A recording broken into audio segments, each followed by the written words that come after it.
Everybody, it's Chris back with another review for the Blue Collar Beer Gourmet. Tonight I'm going to be reviewing one of those very few remaining from the Lee's clearance rack collection that I picked up, for lack of a better term, collection. This is the Westheimer Premium Pilsner from well, I guess the brewery is Westheimer. This is Westheimer's Pilsner. Get you a view of that now that it comes into focus a little better. It does have a 5.1 ABV. This is a 16.9 ounce bottle, for which I paid $1.99 at Lee's. This is non-pasteurized beer, so it is described on the back as being an unpasteurized, full-flavored, live German lager. And Pilsners are one of my favorite varieties. So without a brewed on date, it's difficult to say. It's not a particularly high ABV, and it is a lighter brown bottle, so some light did get to it over the course of time. I'm hoping that doesn't end up wrecking it, because I don't know how old it is. But anyway, decided it was a time for a German beer, so let's go ahead and pop the top opener. It's taken a couple tries, but you know what? In the end, it is still preserving the caps. That cap is in good condition. Man, we're getting some serious wind here in Sin City, and as you can see, that cap would be just fine for a wall mount or to recap your bottle.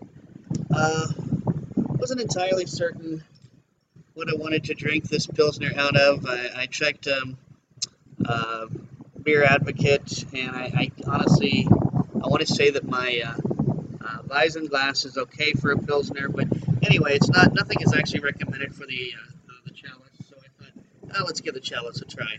So anyway, once again, this is the Westheimer Premium Pilsner, and let's give this a pour. See what we get from the first notes as I pour it. Getting that very yeasty smell that you get from lagers, particularly Pilsners. Super duper carbonation there. I think you can see just lots and lots and lots of bubbles. The head is very thin and wispy and is quickly subsiding. Yeah, I'm getting the malt, I'm getting the yeast, and that's pretty much it. I'm not smelling much in the way of hops. But you know, the best way to try this out is to just go ahead and drink it. So, cheers.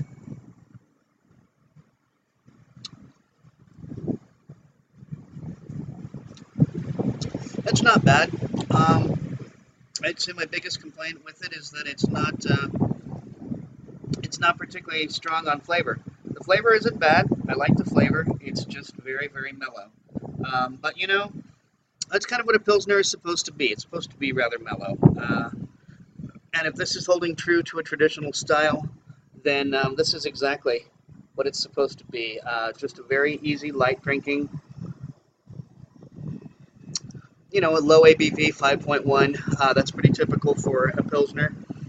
I, for one, am a little confused by the whole Imperial Pilsner thing, because I thought, movement, because I always thought the Pilsners were supposed to be light and easy to drink. But this is pretty good. It's just, it's not a particularly strong flavor, but the more I drink it, let's see if I can get that in there without the glare. It's incredible. There's almost no sun out here, and yet I've got glare. And now the wind is causing my laptop to go all over the place. But no, this is pretty good. It's you know, this is the closest I've had to an actual Czech Pilsner, and this is a German Pilsner. It's live, as it said. It's unpasteurized. I think that's why you can definitely smell the yeast. Big old yeast bouquet on that nose. So this is pretty good. I'm actually going to give this. I'm going to give this a 3.75 on Untappd. This is a pretty good Pilsner. It's not the best, but I bet if I were to get this straight from the tap somewhere in Germany, this would be pretty sweet. So for $1.99 for a 16.9 ounce or 16.9 ounce bottle, I think I did all right on this one. And I'm glad to see that one of the oh, looks like we got something floating in there. but that's pretty typical with live beers. You are going to get some floaties, some stuff. So anyway, not a bad beer, and I'm going to go and enjoy this with my stepfather's meatloaf. Until next time, drink good beer, don't break the bank doing it, and cheers.